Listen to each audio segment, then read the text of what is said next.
Hi everybody, welcome back to Tunes Reviews. Today, my video is inspired by a video that Ashton from GentSense put up, I think 2 days ago. But depending on when this video goes up, will be dependent on when 2 days ago is to you, relatively speaking. So today we're going to talk about 5 fragrances that I really love that it seems like the fragrance community never really caught on to. These fragrances never really got a whole lot of hype. They may have been like breezed over at one point or another. And I think that there's, relatively speaking, a very minute amount of reviews on these fragrances. They're not talked about as much as some of the other fragrances released from these lines. And I just kind of wanted to share with you in a very casual way 5 very important fragrances in not only my journey, but in my weekly rotation throughout the whole year. These are all very versatile in my mind. Now you can take that with a grain of salt if you want to, as some of these are not going to be fragrances that are versatile to a lot of you out there, seeing how is one of my favorite genres of fragrances, actually the food-related fragrances, so gourmands. If you didn't know and you couldn't tell from a lot of my reviews, I love heavy vanillas and tobaccos and stuff like that. So whatever I consider to be versatile, you may not. So let's bust out our handy-dandy truffle here, seeing how as truffles are my favorite candy to go with some of the favorite fragrances we've got here as well. What a joy. Now I gotta wait. I gotta finish it in order to keep speaking. I didn't realize all the chocolate in my mouth would make it so that I was impaired. My speech was impaired. There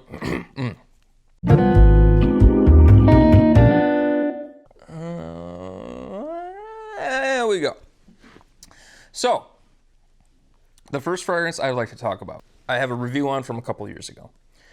This is bottle number 2 of Towerville fragrance line, Vanilla Flash. Vanilla Flash to me is absolutely a masterpiece.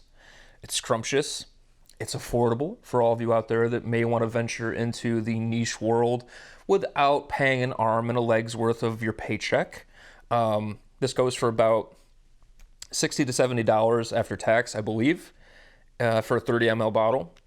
It's potent, so you only really need 1 or 2 sprays. This, to me, is a signature scent-worthy fragrance. It is something that I have worn, many days in fall and winter, but I also do half a spray in spring. I don't wear this in the summertime, I will say that. 3 seasons out of 4 is pretty decent, especially when you're talking about a vanilla, spicy tobacco fragrance like this. Now, this, to me, admittedly, has taken over the reins of the tobacco vanille horse, so to speak. Okay, that horse, it's shipped, it's landed, it's beating a dead horse. It's the horse is dead. Come after me, PETA. So tobacco vanille, if you didn't know, was like my favorite fragrance of all time for many years. It was neck and neck with things like Royal Oud and Reflection Man, but Vanilla Flash is now, man, it's like the standard for me for vanilla and tobacco. I love this stuff. I mean, this is on the same level of love for me as, say, Tonka Imperiale by Guerlain or Angelique Noir, which are 2 of my most beloved fragrances that I've ever owned, and will always have a bottle of those. But yeah, just a wonderful gem of a fragrance.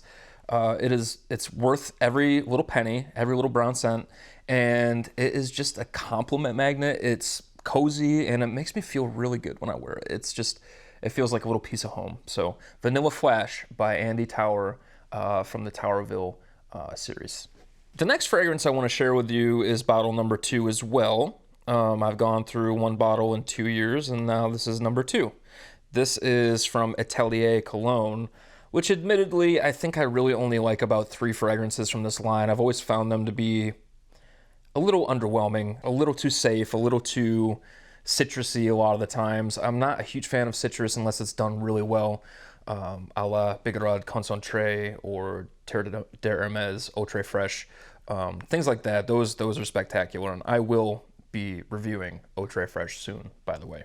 But Atelier Cologne, they have a few that I really enjoy, and I've owned maybe 2 other bottles other than this, in my fragrance journey, but this one I keep coming back to because it is a very interesting combination to me, and that is Cafe Tuberosa. Now, this to me is one of the sexiest fragrances I've ever put my nose on, and it just reminds me of romance. It reminds me of a romantic allure to a partner. And the reason why I think is because Tuberosa is such a fleshy, animalic floral note. And it's pretty animalic in this, but it's just toned down. And that combination of the burnt sugar, the caramel, and the coffee with that fleshy, primitive scent, it just really does it for me. I really enjoy this. My girlfriend absolutely loves this whenever I wear it. So it's just like a very personal experience for me. It helps too that there's a lot of very good memories that revolve around this fragrance, but whenever I wear this, it's just another one of those situations where it feels like an extension of family or whatever, you know, the nostalgia effect. And it's another one that I feel like you can wear literally all year long. You could wear this in the summertime. You can wear it in the winter. Spring is perfect for spring and fall, I think. But I wear this all the time. And yeah, it just makes me feel spectacular when I wear it. Very cozy. So that is Atelier Cologne's Cafe Tuberosa. And again, another niche fragrance where if you are reluctant to purchase fragrances that are like in the 150 to 500 to 1,000 mark, and you think that niche means it's going to always be expensive no matter what, I got this for like $75, so for the 3.4 ounce. So there you go. Wonderful fragrance for a really decent price, and you can't go wrong with this one if you're a coffee lover. So check that one out. Next up, we'll go with a freshie. I don't know how this fragrance got discontinued, to be very honest with you. I think that it is sacrilege of sorts towards the fragrance industry, towards this brand to have considered and then pulled the trigger on discontinuing this thing, because it is spectacular and in my mind is pretty timeless. It hasn't dated itself at all, and it was released way back in like 2000 maybe, and it's a freshie, and it just hasn't felt dated at all. This is Dior's Higher. Now, Dior Higher to me, if I was to be tagged in those, you know, top four, pick your 4 favorite fragrances that were the most influential in your fragrance journey or whatever it was, that's been going around facilitating, this would be on that list. This fragrance was my signature scent, and I shit you not, from 6th grade to 9th grade. Okay, now I was pretty baller back then for being, you know, a 10-year-old to a 13-year-old or whatever wearing this, because I just loved it, and you know, everyone always complimented it whenever I wore this, and it's still just, it's a piece of nostalgia for me. It makes me feel at home.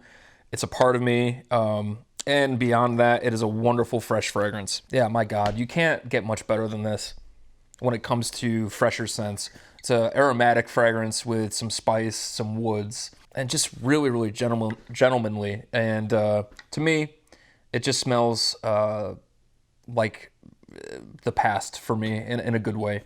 So if you haven't checked out Dior Higher, get your nose on it, blind buy it, do whatever you need to do in order to get a bottle of it, because I think that if you're into these fresher fragrances that have some balls, a nice kick to it, then you're going to enjoy this. And I think that this is actually completely unisex too, by the way. There's a bit of a pear note at the beginning, which really lends itself to feeling a little bit more unisex.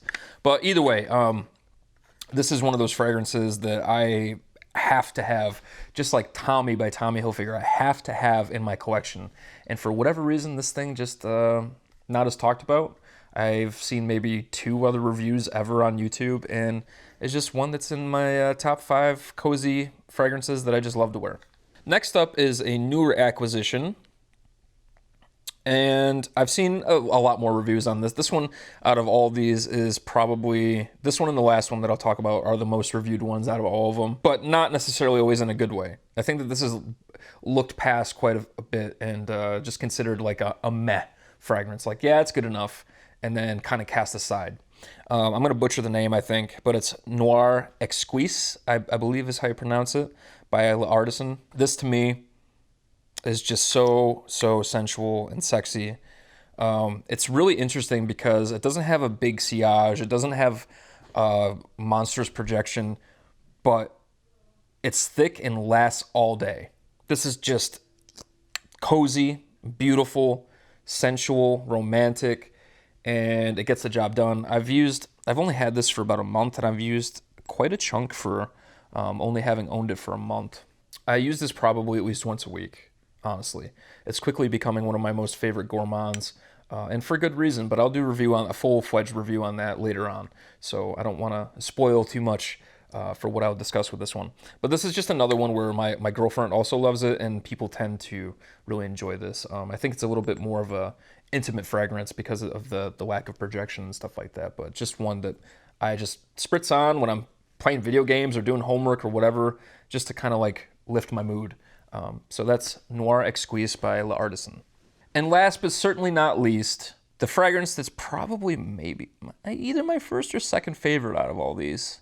Probably number 2. One that is criminally underrated, one that I think is kind of looked past based on the fact that there's not a lot of good selections from this line from Tom Ford. You knew that there had to be a Tom Ford on this list. I'm predictable. Come on. This one is Costa Azzurra, which I've done a review on.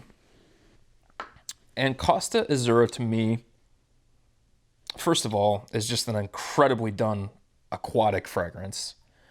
Probably my favorite fresh fragrance. This or Millesime Imperial, they're neck and neck. This to me is just so representative of a time in my life where I found myself. So it's very personal. I've told you guys before, but when I was 25, I took a year-long hiatus from reviewing, and I was off at University at Buffalo, and I only had this and New Harlem. Those are the only 2 fragrances I owned for a whole year, that I had with me for a whole year, I should say, because back at home I had a collection still, but these were the only 2 I brought with me. And I just can't tell you how much I love this stuff. I can't tell you how much this reminds me of one of my favorite summers that was a year or 2 before I went to University at Buffalo. A year before, I believe. And this stuff, when I put it on, just makes me feel some type of way. I think that this is a really good representation of what my personality is on the lighter side of life, if that makes sense.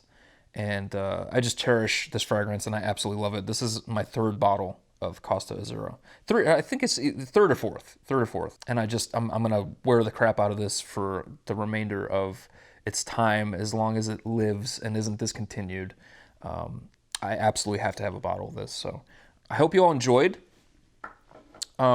These are 5 fragrances that I absolutely love, that the rest of the community seems to kind of, like I said, brush off to the side a little bit. They haven't caught on as much as a lot of the other fragrances that have been talked about.